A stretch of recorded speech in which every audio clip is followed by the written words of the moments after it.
ఓం శ్రీ గురుభ్యో నమ. ఓం శ్రీ మాత్రే నమ. మార్చి 25వ తారీఖు నుంచి శుక్రుడు మేషరాశిలో నెల రోజుల పాటు ఉంటాడు. 25వ తారీఖు నుంచి శుక్రగ్రహము అశ్విని నక్షత్రంలో ప్రారంభమవుతుంది. ప్రధానంగా శుక్రుడు సుఖాన్ని, భోగాన్ని, సౌఖ్యాన్ని, కళత్రాన్ని ఇచ్చే గ్రహం ఏంటంటే శుక్రుడు సప్తమ భావకారకుడు కూడా అంటాడు. సప్తమ భావకారకుడైన శుక్రుడు నెల రోజుల పాటు మేషరాశిలో సంచారం చేస్తే ద్వాదశ భావాలకు ఏ విధంగా ఉండబోతుంది? ప్రధానంగా వాళ్ళ జన్మరాశి నుంచి 1, 2, 4, 5, 8, 9, 11 స్థానాల్లో సుఫలితాన్ని ఇస్తాడు. అంటే వాళ్ళ జన్మంలో బాగుంటాడు, అలా సెకండ్లో బాగుంటారు, 2లో బాగుంటారు, అలానే చతుర్థంలో ఉన్నా, పంచమంలో ఉన్నా, అలానే అష్టమంలో, నవమంలో, అలానే లాభంలో ఉన్నా కూడా చాలా అనుకూలంగా ఉంటారు. అంటే వాళ్ళ జన్మరాశి నుంచి 1, 2, 4, 5, 8, 9, 11 స్థానాల్లో ఉంటే సుఫలితాన్ని ఇచ్చే అవకాశం ఖచ్చితంగా ఉంటుంది. వివిధ రాశుల వాళ్ళకి ఏ విధంగా ఉందో ఒకసారి తెలుసుకుందాం. మిథున రాశి వారికి శుక్రగ్రహం వల్ల ఎలాంటి ఫలితాలు జరగబోతున్నాయి అంటే, ఇక్కడ వ్యయాధిపతి అలానే పంచమాధిపతి అయిన శుక్రుడు వీళ్ళకి లాభస్థానంలో ఉంటున్నాడు. లాభస్థానంలో ఉండటం వల్ల అన్ని లాభాలు కలుగుతాయి. అంటే వృత్తి వ్యాపారాల్లో తలచిన ప్రతి పని కూడా సర్వత్రా విజయం లభించటం, శుభ కార్యక్రమాల్లో పాల్గొనటం, అలానే భార్యాపిల్లల మధ్యలో కానీ, భార్యాభర్తల మధ్యలో కానీ, అన్నదమ్ముల మధ్యలో కానీ, అక్కచెల్లెల మధ్యలో కానీ అనుబంధ బాంధవ్యం బాగా పెరగటం, బంధుమిత్రుల సహకారము, వీళ్ళ మీద సానుభూతి బాగా పెరగటం, ముష్టాన్న భోజనము, సరైన సమయానికి భోజనం చేసి విందులు వినోదాల్లో పాల్గొనే అవకాశాలు, నూతన బంధుమిత్రులతోటి స్నేహపూర్వకమైన లాభాలు, కుటుంబము సంతోషము, అలానే ఆకస్మికంగా ధనలబ్ధి, వ్యాపారాభివృద్ధి, నూతన ప్రయత్నాలు ఫలించటం, ప్రతి ప్రయత్నంలో కూడా ఫలించే అవకాశాలు, తల్లి భార్య తరఫున బంధువులు మేలు కలిగే అవకాశాలు, అలానే కోర్టు సమస్యలు వచ్చిన వాళ్ళు వీళ్ళకి అనుకూలంగా తీర్పులు జరిగే అవకాశం ఉండటం. అంటే ప్రతిదీ కూడా వాళ్ళకి మంచి జరిగే అవకాశాలు ఎక్కువగా ఉంటాయి. అంటే ప్రతి వ్యాపార వ్యక్తికి కూడా శుక్రగ్రహం వల్ల ముఖ్యంగా ప్రధానంగా medical, real estate, cosmetics, jewellery వాళ్ళు, గృహ ఉపకరణ వస్తువులు అమ్మేవాళ్ళు, సోఫాలు అమ్మేవాళ్ళు, కుర్చీలు అమ్మేవాళ్ళు, ఇలాంటి వాళ్ళందరికీ కూడా ఖచ్చితంగా మంచి ఫలితాలు వచ్చే అవకాశం ఖచ్చితంగా ఉంటుంది. అందువల్ల ఎలాంటి ఇబ్బందులు లేవు. నేను కొన్ని పరిహారాలు చెప్పబోతున్నా, ఆ పరిహారాలు మీరు పాటించండి, లైఫ్ను లీడ్ చేసుకొని ముందుకు వెళ్ళండి. అన్నీ కూడా మీకు ఎవ్రీథింగ్ విల్ బీ ఓకే అని చెప్పుకోవచ్చు. కాబట్టి నేను చెప్పే పరిహారాలు మీరు పాటించండి, మీకు మంచి జరిగే అవకాశాలు ఖచ్చితంగా ఉంటాయి. ఇవన్నీ కూడా గోచారరీత్యా చెప్పబడే ఫలితాలు అంటారు. అంటే this is the transit system అంటారు.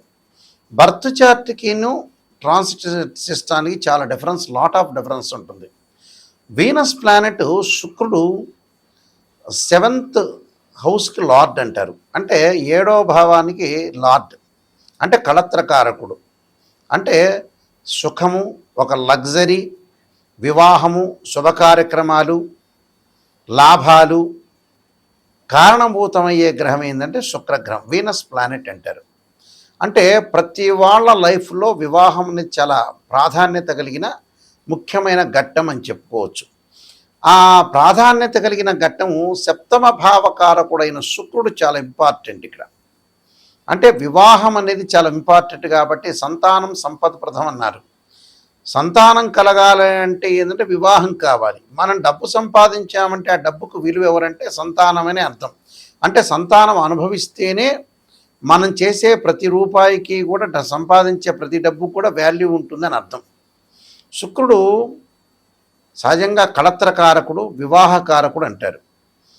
ఈ శుక్రగ్రహం అనేది ఇవన్నీ కూడా గోచారరీత్యా చెప్పబడే ఫలితాలు. గోచారం అంటే ఏంటంటే ఒక చెట్టు దగ్గర కొమ్మలకు ఆకులు ఉంటాయి. రైన్ సీజన్లో వస్తుంది, వింటర్ సీజన్లో అలానే ఉంటుంది, సమ్మర్ సీజన్లో కిందకి రాలిపోతాయి.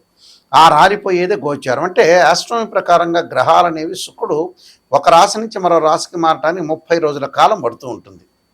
ఈ 30 రోజుల కాలంలో శుక్రుడు ఎలాంటి ఫలితాన్ని ఇస్తాడు? ఆ 30 రోజుల్లో మనకి ఏ విధంగా ఉండబోతున్నారు అంటే, శుక్రుడు ఏంటంటే లగ్జరీ, వాహనాలకి, కాస్మెటిక్స్కి, అలానే సహజంగా మూవీస్కి కళత్రకారకుడు, సినిమా హీరోలు కావాలన్నా, అలానే సినిమా ప్రపంచంలోకి ముందుకు వెళ్ళాలన్నా, టీవీ ఛానల్స్ కానీ, యూట్యూబ్ ఛానల్స్ కానీ, అలానే లగ్జరీగా ఉండాలన్నా, అనుభవించాలన్నా అన్ని రకాలుగా కారణభూతుడు ఎవరంటే శుక్రగ్రహం.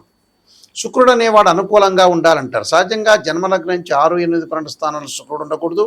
శుక్రుడు పాపగ్రహ నక్షత్రాలను అశ్విని, మఖ, మూల, ఆరుద్ర, స్వాతి, శతభిషము, అలానే మృగశిర, చిత్త, ధనిష్ట నక్షత్రంలో, అలానే పుష్యమి, అనురాధ, ఉత్తరాభాద్ర నక్షత్రంలో కూడా శుక్రగ్రహం అనేది ఉండకూడదు. శుక్రుడు రాహుతో కానీ, కేతువుతో కానీ, శనితో కానీ, కుజుడితో కానీ కంజంక్షన్ కాకూడదు.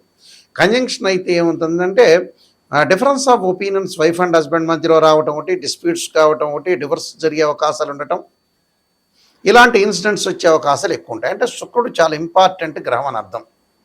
శుక్రగ్రహం అనేది ఇలా ఉండటం వల్ల ఏ విధంగా జరగబోతుంది అనేది మనం చాలా జాగ్రత్తగా చూసుకోవాలి. గోచారరీత్యా చూసుకోవాలి. అలానే లగ్నం నుంచి, అసెండెంట్ నుంచి కూడా శుక్రుడు ఎక్కడెక్కడ ఉన్నాడనేది కూడా మనం చూసుకొని ముందుకెళ్తే మనకి మంచిగా చెడ్డ లేదా దానికి ఎలాంటి పరిహారాలు చేసుకోవాలో చూసుకోవాలి. శుక్రుడు అంటే వివాహకారకుడు కాబట్టి వివాహం కాని కన్యలు ఎప్పుడూ కూడా స్త్రీలు వరపాస్పదాస రుద్రాభిషేకం, అఘోర గౌరీపాస్పదాస రుద్రాభిషేకం చేసుకోవటం చాలా మంచిది. సౌభాగ్యం పరంగా కూడా అష్టమ స్థానంలో శుక్రుడు ఉంటే సౌభాగ్య విద్వేశ్వరి పాస్పదాస రుద్రాభిషేకం, భృగు పాస్పదాస రుద్రాభిషేకాలు, అమ్మవారి యొక్క అర్చనలు చాలా ఇంపార్టెంట్. అబ్బాయిలకు ఖచ్చితంగా కన్యా పాస్పదాస రుద్రాభిషేకం, భృగు పాస్పదాస రుద్రాభిషేకం చేసుకోవాలి వివాహం కాని వాళ్ళు. అలానే సుఖము సంపద కలక్కపోతే కూడా శుక్రుడి యొక్క ఆరాధన, శుక్ర జపము, శుక్రహోమం, శుక్రుడికి సంబంధించిన ధాన్యం, బొబ్బర్లు, దానం చేయటం కూడా చాలా ఇంపార్టెంట్ ఇక్కడ. అంటే ఈ పరిహారాలు ఖచ్చితంగా చేసుకుంటేనే వివాహం అవుతుంది, సుఖాన్ని అనుభవించగలుగుతారు. అన్నీ కూడా అనుకూలంగా ఉండే అవకాశాలు ఖచ్చితంగా ఉంటాయి. కూడా శుక్రుడి యొక్క ఆరాధన చాలా ఇంపార్టెంట్. అలానే మా వెబ్సైట్ ఎవరైనా సరే చూడొచ్చు. ఆ వెబ్సైటు www.nayakanti.com, nayakanti.in. ఎవరైనా సరే నిజాన్ని తెలుసుకునే వాళ్ళు మాత్రం నాయకంటి గారికి, మల్లికార్జున శర్మ గారికి నాకు ఫోన్ చేయండి. ఎందుకంటే అబద్ధం ముసుగులో ఉండి అసత్య విషయంలో ఉండకూడదు. ఎప్పుడు కూడా మనం మోసం చేసుకున్న వాళ్ళం ఎక్కువ మంది అవుతాం. మనం ఎప్పుడు కూడా జాతకాన్ని చెప్పించుకునేటప్పుడు నెగిటివ్ అంటే మైనస్ పాజిటివ్ రెండూ ఉంటాయి. అంటే మైనస్ ఉంటుంది, పాజిటివ్ ఉంటుంది. నెగిటివ్ కూడా చాలా ఇంపార్టెంట్. నెగిటివ్ని ఎప్పుడైతే మనం ఓవర్కమ్ చేస్తామో లైఫ్ 100% ప్యూరిటీ అని అర్థం. అంటే మనం అసత్యాన్ని మనం ముందుకు తీసుకునేవాడు, సత్యంలోనే లైఫ్ అనేది ముందుకు తీసుకునేళ్ళ. మనం మోసం చేసుకోకూడదు అని అర్థం. అలానే నేను నెంబర్ ఆఫ్ ఆస్ట్రాలజీ బుక్స్ రాశాను. చాలా సీనియర్ ఆస్ట్రాలజర్ నేను యాక్చువల్గా. ఎందుకంటే నేను కాలసర్పయోగము 1997లో రాశాను. కాలసర్పయోగ చంద్రిక, రాహుకేతులు, ఛాయాగ్రహాలు, పుత్రగణపతి వ్రతము, స్వప్నశాస్త్ర ఫలదీపిక, జాతక చంద్రిక, వివాహ మార్తాండము, సర్వదేవతా గోత్రులు పార్ట్ 1, పార్ట్ 2, ఇలాంటి నెంబర్ ఆఫ్ అంటే బృహత్ పరిహార సింధు, నవగ్రహ స్తోత్రాలకి పారాయణాలు, దశమహావిద్యలకి, ఇలాంటి ప్రొడక్షన్ ఆఫ్ ఆస్ట్రాలజీ, ఇలా నెంబర్ ఆఫ్ బుక్స్ రాశాను. మీరు అవన్నీ కూడా తెలుసుకోవచ్చు. ప్రత్యేకంగా నా వెబ్సైట్ని సెర్చ్ చేయొచ్చు. ప్రతి విషయాన్ని కూడా మీరు గ్రహించండి. నా దగ్గరికి ఫోన్ చేసేవాళ్ళు నిజమైన వ్యక్తులు మాత్రమే నాకు ఫోన్ చేయాలి. నిజంగా నేను బాగుపడాలి, నాయకంటే మల్లికార్జున శర్మ గారి ద్వారా నేను సేవ్ కావాలి, 100% నాకు మంచి జరగాలి అనే వ్యక్తులు మాత్రమే ఫోన్ చేయండి. నేను కొన్ని పరిహారాలు కూడా మీకు చెప్తాను. ఎందుకంటే జాతకాన్ని ఎప్పుడూ కూడా ఏదో పైపైన పేర్ల మీద చూడటం కాదు. డివిజనబుల్ చార్ట్స్ అని 16 ఉంటాయి. రాశిచక్రమని, నవాంశ చక్రమని, సప్తమాంశమని, దశమాంశని, హోరా, ద్రేక్కాణము, అలా త్రింశాంశం, షోడశాంశం, ఇలాంటి 16 లగ్న కుండల్ని అనాలిసిస్ చేయాలి. అనాలిసిస్ చెయ్యంది ఏ జాతకాన్ని మ్యాథమెటికల్ క్యాలిక్యులేషన్ చేయకపోతే ఏ జాతకము తెలియదు.